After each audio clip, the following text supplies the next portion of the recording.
Oke.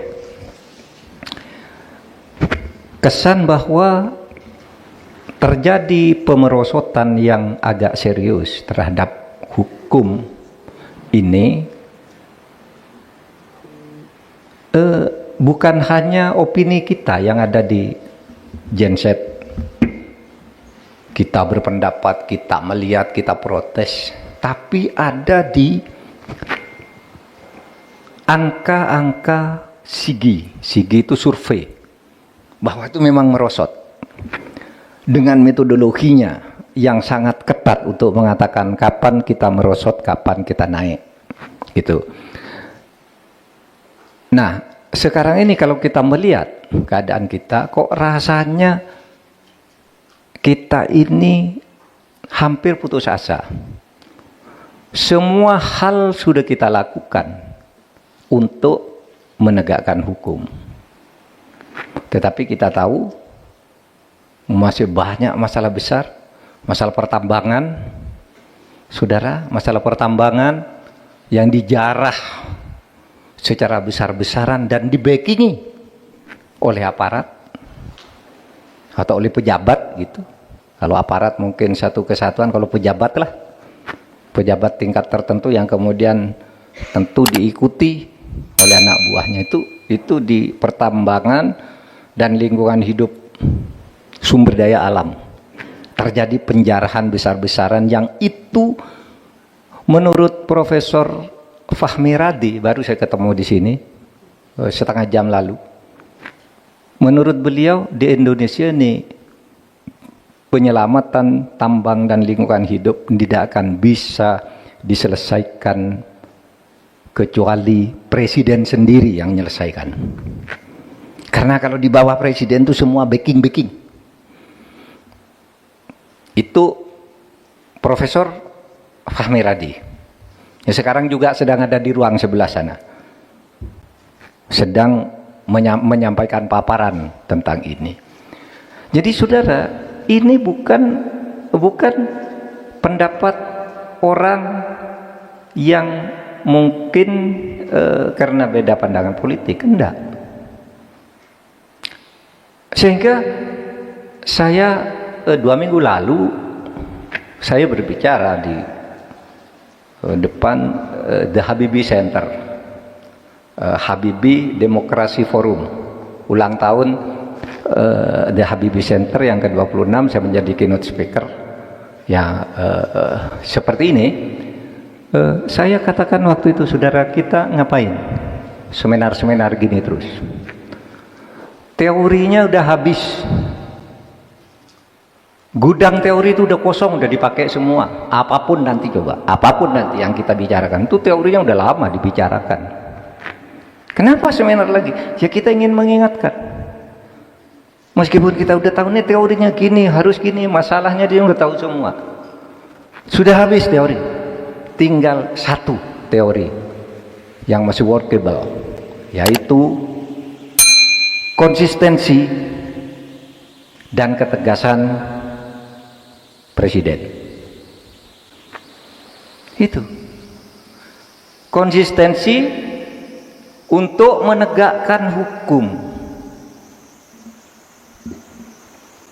Kalau visi dan statement udah cukup, no, presiden hebat tuh, pokoknya korupsi nggak boleh ada, kemanapun saya kejar, sudah. Komitmen, konsistensi dan ketegasan, sudah, komitmennya sudah dinyatakan berkali-kali. Kemarin dipidatokan lagi di Golkar kemarin sore, dan selalu katakan tuh komitmen sudah, tinggal konsistensi dan ketegasan presiden. Karena sampai saat ini kita belum melihat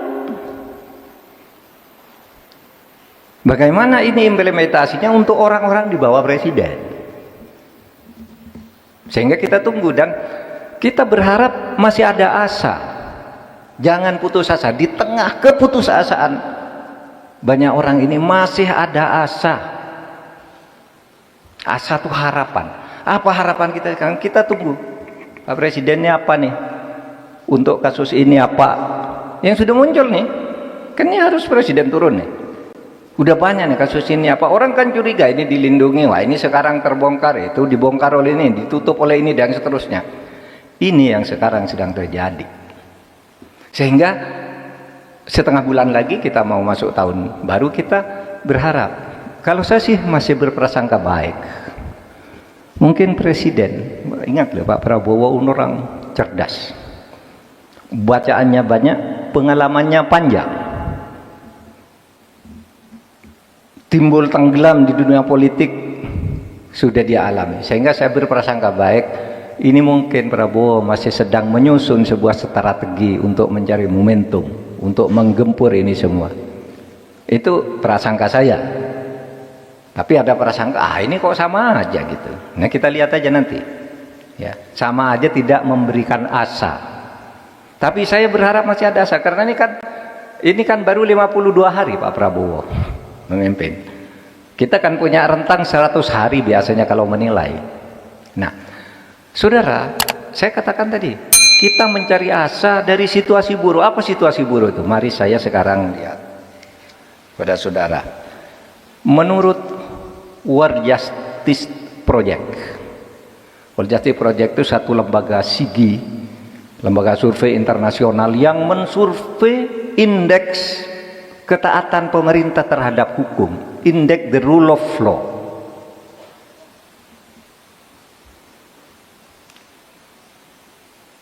Seluruh dunia, semua negara diberi indeks nih.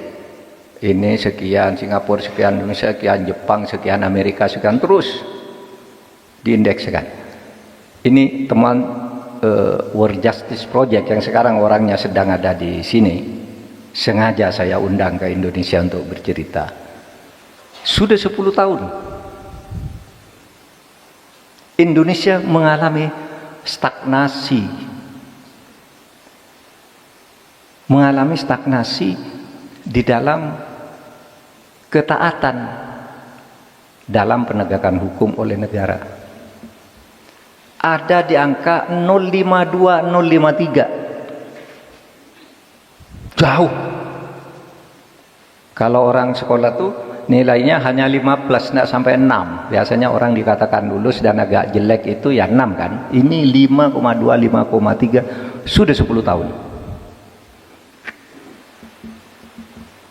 Artinya sudah 10 tahun tidak baiknya indeks penegakan. Agar dia berapa? 5052, 053. Kalau dilihat dari peringkat dunia, Indonesia ini yang negara besar masuk G20, berapa urutan tingkat penegakan hukumnya, tingkat the rule of law-nya di seluruhnya.